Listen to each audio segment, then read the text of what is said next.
Hello दोस्तों, स्वागत है आपका एक बार फिर से एफ4 फाइनेंस में। दोस्तों, ओला इलेक्ट्रिक अपना आईपीओ लेकर के आ गई है और इसका आईपीओ जो है वो 2 तारीख से स्टार्ट हो गया, जो कि 6 तारीख को जाकर के क्लोज होगा।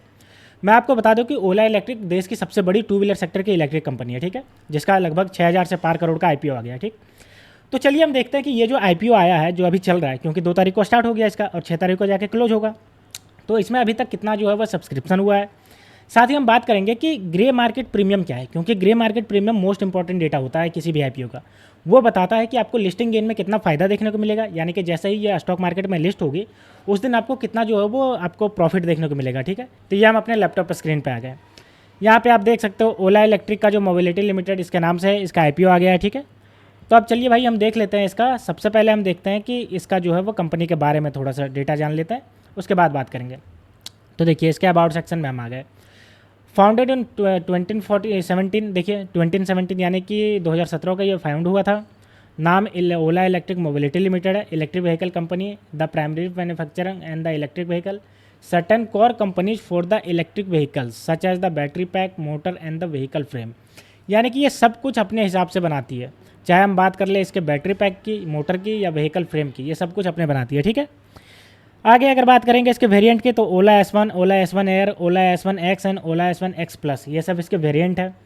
ऑन अगस्त 15, 2023 को the company announce new EV model and a range of motorcycle including diamond head, adventure, roadster and cruiser. ये सब जो है वो आगे अनाउंस किया है, अगस्त 15, 2023 को अनाउंस किया है। अब अगर हम बात करते हैं इसके बिजनेस की, तो देखिए बिजनेस कहाँ कहाँ पे रिलाई करता है। R&D and technology platform with the house in design of the development, यानी कि खुद ये रिसर्च एंड डेवलपमेंट करने का काम करती है। Adaptive production and the supply chain platform, ये सब करती है। ठीक है, on D2C commercial cell platform, यानी कि ये जो कंज्यूमर को डायरेक्ट जो है वो बेचने का काम करती है। ठीक, तो हमने मोटा मोटी देख लिया कि ये जो कंपनी है वो आपका टू व्हीलर सेगमेंट में ओला इलेक्ट्रिक के नाम से बना करके बेचती है। मार्च 31, 2024 को कंपनी हैज़ 959 एम्प्लॉयज़, इतना इसके पास एम्प्लॉय था, 959 एम्प्लॉय थे, इंक्लूडिंग 960 परमानेंट एम्प्लॉय और 52 जो है वो फ्रीलांसर थे इसके। ठीक है, तो ये सब इसके टोटल जो है वो मैंने देख लिया है इसके बारे में थोड़ा। अब चलिए हम बात करते हैं कि ये जो पैसे जुटाएगी इसका पर्पस क्या है। भाई पर्पस जानना बहुत ज़रूरी है, क्योंकि पर्पस से ही तो पता चलेगा कि ये सही चीज़ में जुटा रही है पैसे या इस बस क्या करने के लिए जुटा रही है। तो देखिए ऑब्जेक्टिव, सबसे पहला capital expenditure to be incur by the subsidiary OCT for the expansion of capacity of its cell manufacture plant for 5 gigawatt hour to 6.4 gigawatt classified. यानी कि ये जो है वह कैपिटल एक्सपेंडिचर में पैसे खर्च करेगी, जो कि बहुत बढ़िया बात है, जिसका मतलब होता है कि ये अपना कंपनी को बढ़ाएगी। ठीक है, जिसको 5 गीगावाट आवर से बढ़ा करके 6.4 गीगावाट करेगी। फेज़ 2 प्लांट इसका जो है वह एक्सपेंशन करने वाली है। रीपेमेंट और प्रीपेमेंट ऑफ लोन भी थोड़ा जो है वो उसको चुकाएगी। Investment into research and product development, जाहिर सी बात है कि रिसर्च एंड डेवलपमेंट करना पड़ता है इसको नई नई टेक्नोलॉजी के लिए, तो वो करेगी, तो ये अच्छी बात है। Expenditure to be incurred for the organic growth, यानी कि ऑर्गेनिक ग्रोथ के लिए एक्सपेंडिचर करेगी, और जनरल कॉर्पोरेट पर्पस। तो अगर मोटा मोटी देखा जाए तो ये अपना research and development and product manufacturing और साथ ही साथ अगर बढ़ जाए तो ये अपना जो फैक्ट्री का जो एक्सपेंशन है उसमें अपने पैसे लगाने वाली है। तो ये एक बहुत अच्छा पॉइंट है। अब चलिए हम देख लेते हैं कि इसका जो आया है ऑफ़र है, इसका ऑफ़र क्या है। भाई ऑफ़र भी तो जानना बहुत ज़रूरी है, तभी तो हम इसमें लगाएंगे या नहीं लगाएंगे। देखिए ऑफ़र की बात कर लेते हैं। सबसे पहले मैं आपको बता दूं कि आईपीओ जो है वो स्टार्ट हो गया। मैंने आपको पहले भी बता दिया कि 2 अगस्त को स्टार्ट हुआ है, 6 अगस्त को जाकर के क्लोज होगा। ठीक है, फेस वैल्यू इसका जो है वो 10 रुपये का फेस वैल्यू है, और प्राइस बैंड की बात करें 72 रुपये से 76 रुपये के बीच में है। ठीक है, लॉट साइज़ की बात करें तो 195 का लॉट साइज़ है, और टोटल इशू की अगर बात करते हैं तो टोटल इशू आप यहाँ पे देख सकते हो 6145.56 करोड़ का टोटल इशू है। और इसमें से जो फ्रेश इशू है, फ्रेश इशू देखिए 5500 करोड़ का फ्रेश इशू है, और ऑफर फॉर सेल की बात करते हैं तो देखिए 645.56 करोड़ का है। ऑफर फॉर सेल मतलब जो इसमें इन्वेस्टर है वो अपना जो है वो बेच रहे हैं। ठीक है, और फ्रेश इशू मतलब कंपनी जो है वो नया क्रिएट कर रही है अपना और उसको बेच रही है। ठीक है, ये समझ में आ गया। अगर आप इसके एम्प्लॉय हैं तो आपको डिस्काउंट मिलेगा 7 रुपया पर शेयर के हिसाब से। और इशू टाइप की बात करें बुक बिल्डिंग इशू है। लिस्टिंग की बात करें तो BSE और NSE दोनों पे लिस्ट हो जाएगी। ठीक है, तो आपने देख लिया कि ये जो है वो आपका पूरा डेटा यहाँ पे दिया हुआ है। ठीक है, ऑफर फॉर सेल के बारे में पूरा डेटा है। अब चलिए हम बात करते हैं इसके मोस्ट इंपॉर्टेंट डेटा फाइनेंशियल, कि फाइनेंशियली ये कैसा परफॉर्म कर रही है, क्योंकि फाइनेंशियल ही बताती है किसी कंपनी के आगे कैसा परफॉर्म करेगी। तो ये हमारे पास आ गया फाइनेंशियल डेटा। बात करते हैं एसेट्स की, तो एसेट्स देखिए 31 मार्च 2023 में 5573.17 करोड़ था, जो 31 मार्च 2024 में बढ़कर के 7735.41 करोड़ हो गया। अच्छी बात है, बढ़ गया एसेट्स। और रिवेन्यू की बात करते हैं तो रिवेन्यू भी देखिए 31 मार्च 2023 को 2782.70 करोड़ और अभी देखिए बढ़कर के 5243.27 करोड़, तो ये भी अच्छी बात है। प्रॉफिट आफ्टर टैक्स की अगर बात करते हैं तो देखिए लॉस किया था 31 मार्च 2023 को 1472.08 करोड़ और अभी जो है वो इसने लॉस किया 1584.40 करोड़। तो देखिए प्रॉफिट इसका जो है वो लॉस में है, ये बहुत ज़्यादा नेगेटिव साइन है, क्योंकि अगर किसी कंपनी का प्रॉफिट ही लॉस में है तो कंपनी कहाँ किसी कंपनी की इन्वेस्टर को दे पाएगी, ठीक है।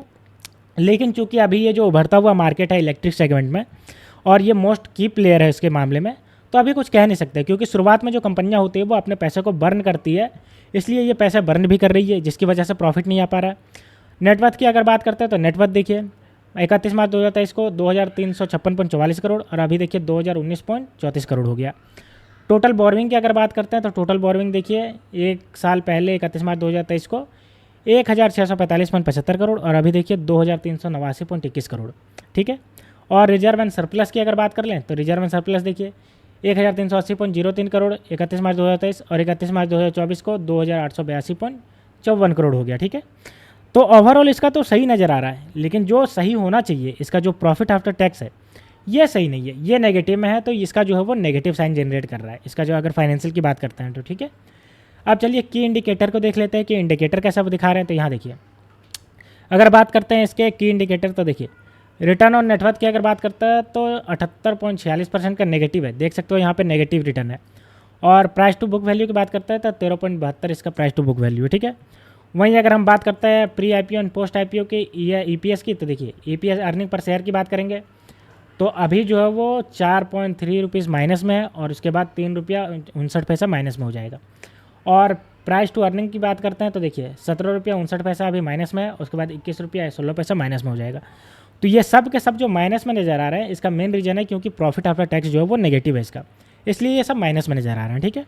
अब चलिए कंपनी के मोस्ट इंपॉर्टेंट डेटा जीएमपी को देखते हैं, grey market premium. Grey market premium क्या होता है ये सब आपको तो पता ही होगा, लेकिन अगर नहीं पता तो मैं आपको बता दूं कि ये स्टॉक मार्केट के बाहर जो बड़े बड़े प्लेयर होते हैं वो कितना डिमांड दिखा रहे हैं इसमें, कितना वो खरीदने के इच्छुक हैं, उस हिसाब से इसका ग्रे मार्केट प्रीमियम बनता है, ठीक है।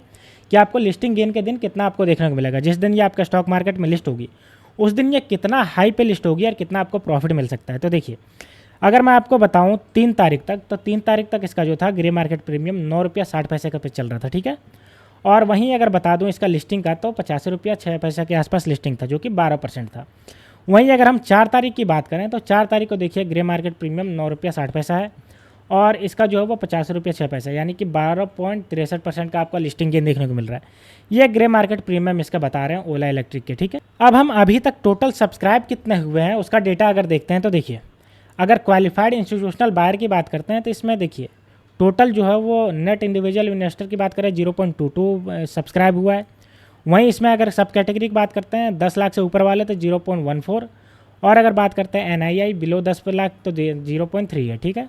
अगर रिटेल की बात करते हैं छोटे इन्वेस्टर की बात करते हैं तो 1.70 है। और अगर बात करते हैं एम्प्लॉय तो एम्प्लॉय देखिए 5.42 गुना आपका सब्सक्राइब हुआ है। और टोटल सब्सक्रिप्शन की बात करते हैं तो 0.38 गुना सब्सक्राइब हुआ टोटल, यानी कि 2 तारीख को ओपन होकर के अभी 4 तारीख तक जो सब्सक्राइब हुआ वो 0.38 गुना सब्सक्राइब हुआ है, ठीक है। तो सबसे ज़्यादा जो सब्सक्राइब हुआ वो किस में हुआ है, रिटेल में। देखिए 1.70 गुना सब्सक्राइब हुआ है रिटेल में, ठीक है। तो रिटेल वाले ज़्यादा इन्वेस्टर इसमें दिलचस्पी दिखा रहे हैं और बाकी जो है वो कम दिलचस्पी दिखा रहे हैं। तो दोस्तों ये था ओला इलेक्ट्रिक का आईपीओ का पूरा एनालिसिस, जिसमें से हमने देखा कि सब कुछ तो सही नज़र आ रहा है, लेकिन इसका प्रॉफिट आफ्टर टैक्स है वो नेगेटिव नज़र आ रहा है, जो कि आपका नेगेटिव कंसर्न जनरेट कर रहा है, ठीक है। लेकिन हम सब जानते हैं कि जब इलेक्ट्रिक फील्ड में आती है कोई कंपनी तो बहुत ज़्यादा इन्वेस्टमेंट करती है, बहुत ज़्यादा उसमें रिसर्च एंड डेवलपमेंट लगता है और एक बार रिसर्च एंड डेवलपमेंट करके अपना पेटेंट बना लेती है तो बाद में मुनाफा बहुत कमा लेती है, ठीक है। और चूंकि ये इलेक्ट्रिक सेगमेंट की बहुत दिग्गज कंपनी है, भारत की सबसे बड़ी कंपनी भी बोल सकते हैं इसको इलेक्ट्रिक में 2 व्हीलर सेगमेंट में, तो ये अच्छी खासी परफॉर्म करेगी, ठीक है। तो अगर आप मेरा सजेशन चाहते हो कि इसमें इन्वेस्टमेंट करना चाहिए या नहीं करना चाहिए तो मेरे हिसाब से इसमें अभी रुकना चाहिए, ठीक है। लिस्टिंग हो जाने दीजिए, उसके बाद इसमें आप जो है वो इन्वेस्टमेंट कर सकते हैं, क्योंकि इसका जो प्रॉफिट आफ्टर टैक्स नेगेटिव है वो थोड़ा सा नेगेटिव कंसर्न जनरेट कर रहा है। तो एक बार लिस्ट हो जाएगा उसके हिसाब से पता चल जाएगा कि ये कैसा परफॉर्म कर रही है, कहीं ये आपका जोमेटो की तरह नीचे तो नहीं गिर जाएगी या फिर अच्छा खासा परफॉर्म करके ऊपर जाएगी, ठीक है। तो दोस्तों मेरे हिसाब से है कि अभी आप लिस्टिंग गेन तक इसको रुकिए, लिस्टिंग हो जाने दीजिए, उसके बाद आप अगर चाहे इसमें इन्वेस्टमेंट करना तो देख करके उसके हिसाब से आप इन्वेस्टमेंट कर सकते हैं। तो दोस्तों ये था ओला इलेक्ट्रिक का आईपीओ जो आ रहा है उसका पूरा एनालिसिस। तो इससे रिलेटेड अगर कोई भी जानकारी चाहिए तो आप नीचे कमेंट सेक्शन में कमेंट करिए। तो मिलते हैं दोस्तों नेक्स्ट वीडियो में, तब तक के लिए स्टे ट्यून्ड, थैंक यू।